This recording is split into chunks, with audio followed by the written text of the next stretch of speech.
അങ്ങനെ ഞങ്ങളുടെ 14ാമത്തെ ഇറ്റാലിയൻ റീജിയനിൽ എത്തിയിരിക്കുകയാണ്. ഞങ്ങളിപ്പോൾ എത്തിയിരിക്കുന്നത് ലൊറേറ്റോ എന്നുള്ള സ്ഥലത്താണ്. ഇറ്റലിയിലെ അങ്കോണയ്ക്ക് സമീപമുള്ള ഒരു ചെറിയ പട്ടണമായ ലൊറേത്തോയിലാണ് ഞങ്ങളിപ്പോൾ എത്തിയിരിക്കുന്നത്. നസ്രത്തിൽ മറിയം ജനിച്ചു വളർന്നതും മാലാഖ പ്രത്യക്ഷപ്പെട്ട് മംഗളവാർത്ത അറിയിച്ചതും യേശു തന്റെ കുട്ടിക്കാലം ചെലവഴിച്ചതുമായ വീട് കാണാൻ വേണ്ടിയിട്ടാണ് ഞങ്ങൾ ഇപ്പോൾ ഇങ്ങോട്ട് വന്നിരിക്കുന്നത്. ഇവിടെ നിന്നാണ് മാതാവിന്റെ ലുത്തിനിയ ആദ്യമായി ആരംഭിക്കുന്നത്. ദേവാലയത്തിനുള്ളിലെ അൽത്താരയിൽ ലെബനൻ ദേവദാരുവിൽ കൊത്തിയെടുത്ത മറിയത്തിന്റെയും ഉണ്ണിയേശുവിന്റെയും ഒരു വിഗ്രഹമുണ്ട്.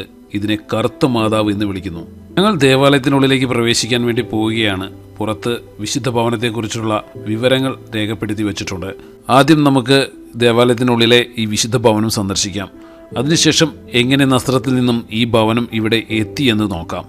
തിരുക്കുടുംബ ഭവനത്തെ സംരക്ഷിച്ചുകൊണ്ട് പണിതിട്ടുള്ള ഈ കൂറ്റൻ ദേവാലയത്തിന്റെ പേര് ബസിലിക്ക ദെല്ല സാന്ത കാസ എന്നാണ്. മലയാളത്തിൽ പറഞ്ഞാൽ വിശുദ്ധ ഭവനത്തിന്റെ ബസിലിക്ക. വളരെ മനോഹരമായ ഒരു ദേവാലയം. ദേവാലയത്തിന്റെ മധ്യഭാഗത്തായി മാർബിൾ കൊണ്ട് നിർമ്മിച്ച ഒരു സംരക്ഷണ കവചമുണ്ട്.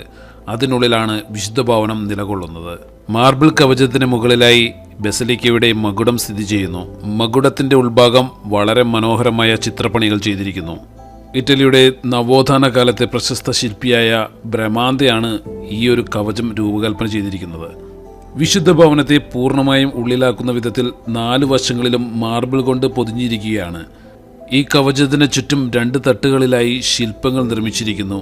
അതിൽ താഴെ തട്ടിൽ മറിയത്തിന്റെ ജീവിതത്തിലെ പ്രധാന സംഭവങ്ങൾ, ജനനം, മംഗളവാർത്ത, ഉണ്ണിയേശുവിന്റെ ജനനം തുടങ്ങിയവ ചിത്രീകരിച്ചിരിക്കുന്നു. ആ മാർബിൾ കവചത്തിനുള്ളിലെ വിശുദ്ധ ഭവനത്തിലാണ് ഞങ്ങളിപ്പോൾ. ചരിത്രം സത്യമാണെങ്കിൽ മാതാവ് ജീവിച്ചിരുന്ന വീട്, യേശു തന്റെ കുട്ടിക്കാലം ചെലവിട്ട വീട്, അതിനുള്ളിലാണ് ഞങ്ങളിപ്പോൾ. ഈ വിശുദ്ധ ഭവനത്തിനുള്ളിലെ പ്രധാന ആൾത്തറയിൽ കറുത്ത മാതാവിന്റെ രൂപവും നമുക്ക് കാണാം. നസ്രത്തിലെ ആ ഭവനം തന്നെയാണ് ഇതെന്ന് പറയാനുള്ള കാരണങ്ങൾ നമുക്ക് നോക്കാം. ഇത് നിർമ്മിച്ചിരിക്കുന്നത് നസ്രത്തിൽ യേശുവിന്റെ കാലത്ത് വീടുകൾ പണിയാൻ ഉപയോഗിച്ചിരുന്ന അതേ തരം ചുണ്ണാമ്പ് കല്ലുകൾ തന്നെയാണ്. ലൊറേത്തോയിലെ ഈ വീടിന് നിലവിൽ അടിത്തറയില്ല. ഒരു കുന്നിൻ മുകളിലെ മണ്ണിൽ വെറുതെ വെച്ചിരിക്കുന്ന അവസ്ഥയിലാണിത്. ഒരു വീട് പണിയുമ്പോൾ സാധാരണ കാണുന്ന രീതിയിലുള്ള അടിത്തറയോ ഉറപ്പോ ഇതിനില്ല എന്നത് വിശ്വാസികൾ അത്ഭുതമായി കാണുന്നു. നസ്രത്തിന്റെ മാതാവിന്റെ പള്ളിയിൽ ബാക്കിയുള്ള ഗുഹയുടെ ഭാഗത്തോട് ലൊറേത്തോയിലെ ഭവനത്തിന്റെ അളവുകൾ കൃത്യമായി പൊരുത്തപ്പെടുന്നുണ്ട്. വിശുദ്ധ നാട് എന്ന് വിളിക്കുന്ന നസ്രത്തിൽ നിന്നും 1000കണക്കിന് കിലോമീറ്റർ അകലെയുള്ള ഇറ്റലിയിലെ ലൊറേത്തോയിലെ ഈ ഭവനം എങ്ങനെ എത്തി എന്നതിനെക്കുറിച്ച് 2 പ്രധാന വിശ്വാസങ്ങളാണ് നിലവിലുള്ളത്. അതിൽ ആദ്യത്തേത് 1291 കുരിശ് യുദ്ധക്കാർക്ക് വിശുദ്ധ നാട്ടിലെ അധികാരം നഷ്ടമായപ്പോൾ മുസ്ലിം സൈന്യത്തിന്റെ കൈകളിൽ നിന്ന് തിരുക്കുടുംബത്തിന്റെ വീട് രക്ഷിക്കാൻ മാലാഖമാർ അത് ഉയർത്തിക്കൊണ്ടുപോയി എന്ന് വിശ്വസിക്കപ്പെടുന്നു. ആദ്യം ക്രൊയേഷ്യയിലും പിന്നീട് അവിടെ നിന്ന് ഇറ്റലിയിലും എത്തിക്കുകയായിരുന്നു. എന്നാൽ ചരിത്രകാരന്മാരും പുരാവസ്തു ഗവേഷകരും നൽകുന്ന വിശദീകരണം അങ്ങനെയല്ല, മറിച്ച് മറ്റൊന്നാണ്. മാലാഖമാർ അല്ല, മറിച്ച് ഇറ്റലിയിലെ ആഞ്ചലി എന്ന കുടുംബമാണ് ഇങ്ങോട്ടേക്ക് ഇത് എത്തിക്കാൻ കാരണമെന്നാണ്. ആഞ്ചലി എന്ന കുടുംബ പേരും മാലാഖമാർക്ക് ഇറ്റാലിയയിൽ പറയുന്ന ആഞ്ചലി എന്ന വാക്കും തമ്മിലുള്ള സാമ്യം കാരണമാകാം മാലാഖമാർ കൊണ്ടുവന്നു എന്ന് വിശ്വാസമുണ്ടായതെന്നാണ് ചിലർ കരുതുന്നത്. വിശുദ്ധ നാട്ടിൽ അധിനിവേശം നടന്നപ്പോൾ നസ്രത്തിലെ വീടിന്റെ പ്രധാന കല്ലുകൾ ഓരോന്നായി ഇളക്കിയെടുത്ത് കപ്പലുകൾ വഴി ഇറ്റലിയിലേക്ക് സുരക്ഷിതമായി എത്തിക്കുകയായിരുന്നു എന്നാണ് ഈ സിദ്ധാന്തം പറയുന്നത്. ഈ ദേവാലയത്തിനുള്ളിലെ സാന്തി പെല്ലഗ്രീനി എന്ന ചാപ്പലിനുള്ളിലാണ് ഞങ്ങളിപ്പോൾ പ്രവേശിച്ചിരിക്കുന്നത്. സാന്തി പെല്ലഗ്രീനി എന്ന വാക്കിന്റെ അർത്ഥം വിശുദ്ധരായ തീർത്ഥാടകർ എന്നാണ്. ലോകത്തിന്റെ വിവിധ ഭാഗങ്ങളിൽ നിന്നും ലൊറേത്തോയിലെ വിശുദ്ധ ഭവനം സന്ദർശിക്കാൻ എത്തുന്ന ദശലക്ഷക്കണക്കിന് വിശ്വാസികളുടെ പ്രതീകമായാണ് ഈ ചാപ്പൽ നിലകൊള്ളുന്നത്.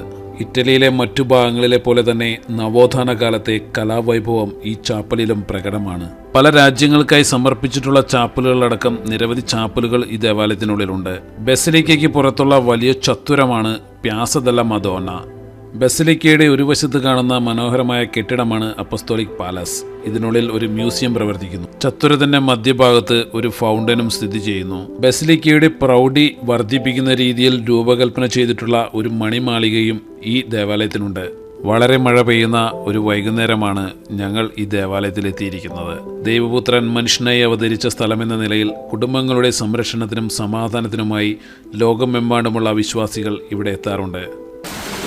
അപ്പോൾ ഞങ്ങൾ ആ മനോഹരമായ ദേവാലയത്തിന് മുമ്പിൽ ഞങ്ങൾ പോവാണ്. വളരെ ഭംഗിയുള്ള ഒരു ദേവാലയമാണ്. കറുത്ത മാതാവ്, അല്ലെങ്കിൽ നമ്മുടെ ബെത്ലഹേമിൽ വീട്, ഇതൊക്കെ ഇവിടെ നമുക്ക് വന്നു കഴിഞ്ഞാൽ കാണാൻ പറ്റും. ഞങ്ങൾ ഇവിടെ എവിടെയും താമസിക്കാനുള്ള സൗകര്യം നോക്കിയിട്ട് വേണം. ഞങ്ങൾ അങ്ങനെ പ്രിപ്പയർ ചെയ്ത് വന്നതല്ല.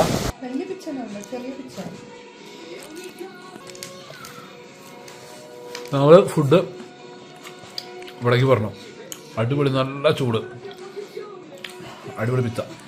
ഇന്ന് യാത്രയുടെ അവസാനത്തെ ദിവസമാണ്. ഭയങ്കര തുറക്കുന്നു. ഇന്നിപ്പോൾ ഞങ്ങൾ ലൊറേത്തോയിലാണ്. ഞങ്ങളിവിടെ എടുത്തിരിക്കുന്ന വീട് ഒരു പ്രത്യേക വീടാണ്. മോളൊക്കെ ഉണ്ടോ, മരം കൊണ്ട് ഒക്കെയാണ് നിർമ്മിച്ചിരിക്കുന്നത്. വേറെ കുറച്ച് റൂമുകളൊക്കെ ഉണ്ട്. പുറം ഭാഗം കാണിച്ചു തരാം. അടിപൊളിയാണ്.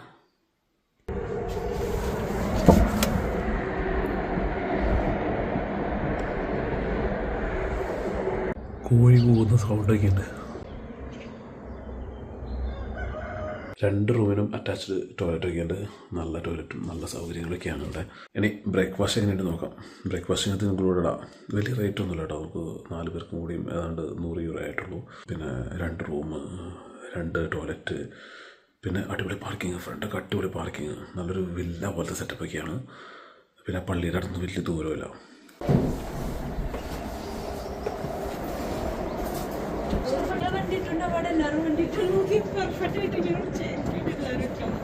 ഞങ്ങൾ ഇന്നലെ രാത്രി താമസിച്ച സ്ഥലമായിട്ട് കാണുന്നത്. അടിപൊളിയാണ്, നല്ല മനോഹരമായിട്ട് സ്ഥലം. ഞങ്ങൾ പാർക്കിംഗ് ചെയ്ത് ഇവിടെ പാർക്കിംഗ് ഗ്രൗണ്ടൊക്കെ ഉണ്ട്.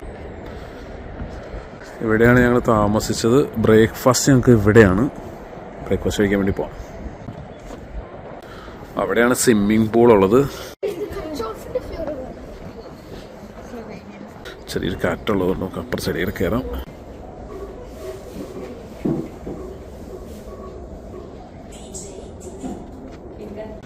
ബ്രെഡ് ചൂടാക്കാനുള്ള സൗകര്യം കണ്ടോ. അപ്പുറത്തെ റൂമിൽ നിന്നുള്ള വ്യൂ ആണ്. ഇവിടുന്ന് നേരെ ലൊറേത്തോ പള്ളി മനോഹരമായിട്ട് കാണാൻ പറ്റും.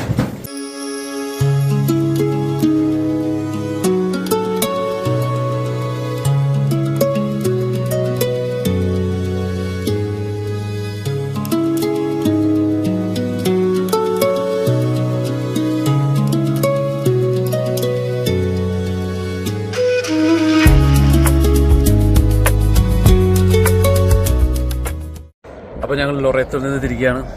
നല്ല സ്നേഹമുള്ള ആൾക്കാർ ഇവിടെ ഉള്ളവർ. ഞങ്ങൾ പോകുന്ന നേരത്ത് ഞങ്ങൾക്ക് വെള്ളവും കാര്യങ്ങളൊക്കെ കൊണ്ടുപോകാനായിട്ടുള്ളതൊക്കെ അവർ ഫ്രീ ആയിട്ട് തന്നു. നല്ല സ്നേഹമുള്ള ആൾക്കാരായിരുന്നു. അപ്പോൾ ഇനി അങ്കോണയിൽ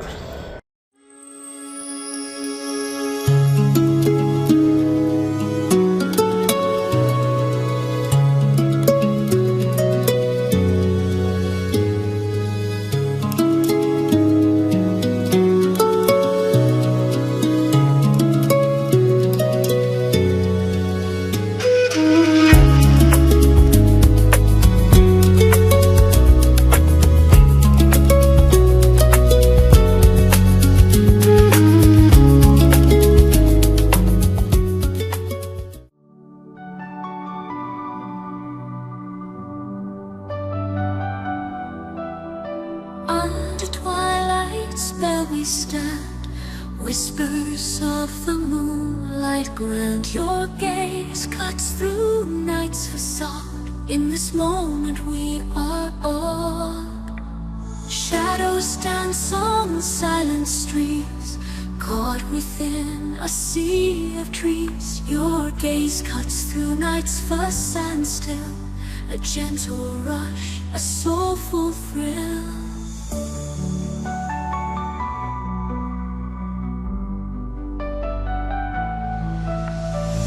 Eyes meet, hearts beat, feel the magic, feel the heat. In this night under the sky, our souls collide, we're flying high. Echoes of the stars above, melodies of newborn love. In the quiet we can hear whispers close yet crystal clear.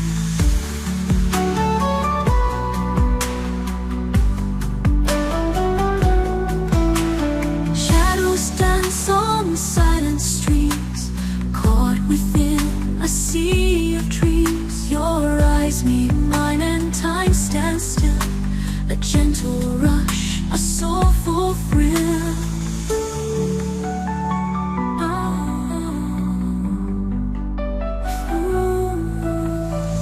Eyes meet, hearts beat, feel the magic, feel the heat. In this night under the sky, our souls collide, we're flying high.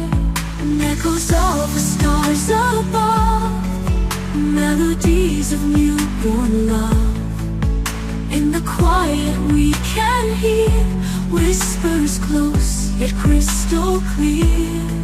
Every heartbeat sings a song. In your eyes I find where I belong. A tapestry of woven light in the hush of gentle